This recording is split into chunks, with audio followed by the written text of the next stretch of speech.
दोस्तों, 3 ऐसी गलतियां मैं आपको आज बताऊंगा जिनकी वजह से आपका बैंक एग्जाम में सिलेक्शन नहीं हो पा रहा है।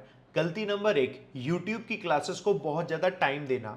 जब आपने नोटिस किया होगा 30 दिन, 40 दिन, 50 दिन बीत जाते हैं और लगातार आपने यूट्यूब पर खूब सारी प्रैक्टिस भी की, लेकिन उसके बाद जब आपने मॉक पेपर लगाए तो आपका स्कोर इंप्रूव ही नहीं हुआ।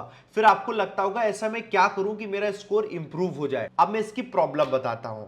दोस्तों, YouTube पर कोई भी टीचर जो पढ़ा रहा है ना, वो चाहकर भी आपको हर एक लेवल का नहीं पढ़ा पाएगा।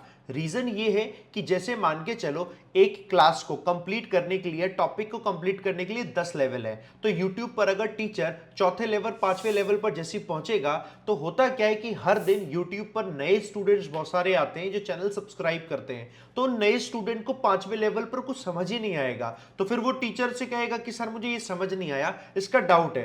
तो टीचर को उस स्टूडेंट को भी लेकर चलना है, उस स्टूडेंट को भी समझाकर चलना है। उसको समझाने के चक्कर में होता क्या, टीचर फिर से वो उठा लेगा पुरानी चीज, क्या ठीक है लेवल 1 आपको भी बता दूं, लेवल 2 आपको भी बता दूं, तो कभी भी लेवल 10 तक पहुंच पाना बड़ा मुश्किल हो जाएगा, पहुंच ही नहीं पाता है। और जब तक वो टीचर वो लेवल 1 तक पहुंचता है ना दोस्तों, तब तक के लिए काफी ज्यादा टाइम निकल जाता है। और इस चक्कर में जो स्टूडेंट पिछले 30, 40, 50 दिनों से पढ़ रहा है वो एक लूप में फंस जाता है और उसको हर दिन कंटेंट तो नया मिल रहा है, लेकिन कंटेंट के साथ में अपने आप को इंप्रूव नहीं कर पा रहा है, मॉक में स्कोर नहीं आ पाता और ये गलती उससे लगातार होती रहती है। गलती नंबर 2, बैकलॉग को क्लियर ना करना।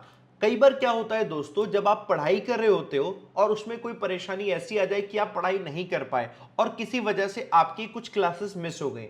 लेट्स सपोज आपकी 5 क्लासेस मिस हो गई, तो छठवें दिन, सातवें दिन जब आप आते हैं तो 5 क्लास मिस हो गई, तो आपको लगता है उन 5 क्लास की पीडीएफ डाउनलोड करके फोन में रख लेता हूं, इसे मैं बाद में सॉल्व करूंगा, अभी छठी क्लास सर के साथ कंटिन्यू करता हूं। आप टीचर के साथ कंटिन्यू करते हैं, छठी क्लास, सातवीं क्लास, आठवीं क्लास, तो इससे होता क्या है कि आपका जो छूट गया ना, तो उसको ना पढ़ने की वजह से छठी, सातवीं, आठवीं क्लास उतना नहीं समझ में आएगी जितना आपको पढ़ने के बाद समझ में आती, और इस चक्कर में क्या है, वो आपका छूटता चला जाएगा। उसके छूटने की वजह से क्या हो गया कि आपको आगे का नहीं समझ में आया, और वो नहीं समझ में आया दोस्तों, आपको लगा तो आपने बैकलॉग क्लियर कर लिया, फिर आपने समय निकाला निकाला बैकलॉग क्लियर किया, लेकिन तब तक और भी समय निकल गया। तो जो चीज एक बार में आप ग्रैस्प कर सकते थे ढंग से, वो आप नहीं कर पाते, उसकी वजह से आपको ये लगता है कि छठी क्लास, सातवीं क्लास, आठवीं क्लास है वो आपको समझ में आ गई, लेकिन असल बात यह थी कि जब आपने उसे पढ़ा था तो बैकलॉग क्लियर नहीं थी और आपको ढंग से समझ में नहीं आया था।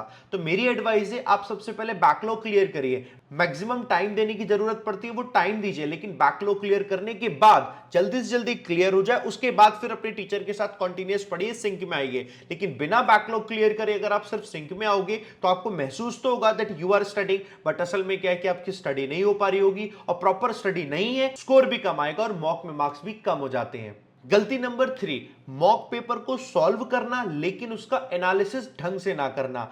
असल में होता क्या है, स्टूडेंट्स को पता होता है कि मैंने मॉक दिया, ये पता होता है कौन सा सेक्शन वीक है, किस सेक्शन में हर बार स्कोर कम आ रहा है, ये भी पता होता है, लेकिन उस जो कम आ रहा है सेक्शन में, उसका कौन सा ऐसा सब सेक्शन है कि जो इतना वीक है कि स्कोर कम कर रहा है, इस पर एनालिसिस बहुत सारे स्टूडेंट नहीं करते हैं। आपको इस पर एनालिसिस करना होगा, क्योंकि जब आप इस पर एनालिसिस करोगे तो आपको पता चलेगा ये वाला सेक्शन का सब सेक्शन नहीं आता, तो बस मुझे वही ध्यान देना है। और इसी में गलती एक और बन जाती है कि जब हमें पता होता है कि ये वाला सेक्शन हमारा वीक है, तो हमारा मन नहीं करता उसे पढ़ने का, क्योंकि वो वीक है, हमें पसंद नहीं है, और इस चक्कर में कम ध्यान देने पर, कम टाइम देने पर वो सब्जेक्ट वीक होता ही चला जाता है। तो आपको एनालिसिस करना है जिससे कि पता चले वीक सेक्शन कौन सा है, और उसी वीक सेक्शन पर टाइम भी आपको ज्यादा देना है। मेरी इन तीनों पॉइंट को ध्यान रखिएगा और आप बताना आप इन तीनों में से कौन सी गलती कर रहे हैं। जो गलती आपकी हो रही है उस गलती को सुधार लेना है। मुझे उम्मीद है आप सुधार लोगे और सिलेक्शन भी आपका दोस्तों जरूर होगा। बाकी मुझसे पढ़ना है दोस्तों तो मेरा नाम विशाल परिहार है, मैं इंग्लिश पढ़ाता हूं। बैंक एग्जाम में पिछले 9 सालों से लगातार इंग्लिश पढ़ा रहा हूं और बहुत सारे स्टूडेंट्स ने पढ़कर सिलेक्शन लिया है। साथ ही साथ सुबह एडिटोरियल भी पढ़ाता हूं मैं मॉर्निंग में बैंकर्स वे यूट्यूब चैनल पर, आप उस पर आकर मुझसे पढ़ सकते हो। यूट्यूब पर आपको पढ़ के मुझे अच्छा लगे तो मेरी पेड क्लासेस ज्वाइन कीजिएगा, और पेड क्लास में आप ज्वाइन कीजिए एडिटोरियल 365 बैच। इस बैच में आप दोस्तों बेसिक से प्रीलिम्स मेंस कंप्लीट पढ़ना है तो आप इसमें पढ़िएगा।